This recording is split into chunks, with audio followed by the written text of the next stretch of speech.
जय महाराष्ट्र मित्रांनो, भाजपमधून एक अत्यंत मोठी खळबळजनक बातमी समोर येते। भाजपच्या एका बड्या नेत्यावर मोठा गुन्हा दाखल। कोणत्याही बातमी जाणून घेण्याआधी तुम्ही आपल्या चॅनलवर नवीन असाल तर आत्ताच व्हिडिओला लाईक, शेअर, सबस्क्राइब करा, जेणेकरून अशाच माहितीपूर्ण बातम्या तुमच्यापर्यंत सर्वात आधी पोहोचतील। रायगड जिल्ह्यातील महाड महापालिकेतील घडलेल्या मारहाणीच्या घटनेमुळे राजकीय आणि प्रशासकीय वर्तुळात चांगलीच खळबळ उडाली।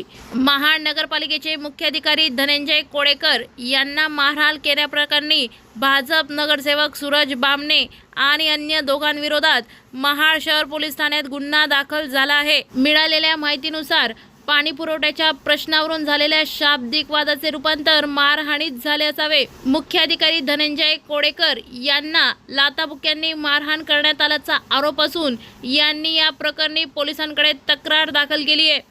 त्यानंतर पोलिसांनी भाजप नगरसेवक सूरज बामणे आणि त्यांच्या 2 सहकाऱ्यांविरोधात गुन्हा दाखल केलाय। दरम्यान या घटनेचा राज्याचे मंत्री भरत गोगावले यांनी निषेध करत मारहाण करण्याचा अधिकार कोणालाही नाही, जे केले त्याचे परिणाम भोगावे लागतील।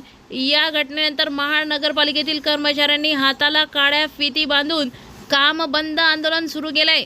मारहाण करणाऱ्यांना तातडीने अटक करावी आणि संबंधित नगरसेवकांचे सदस्यत्व रद्द करावे अशी मागणी कर्मचाऱ्यांनी केली आहे।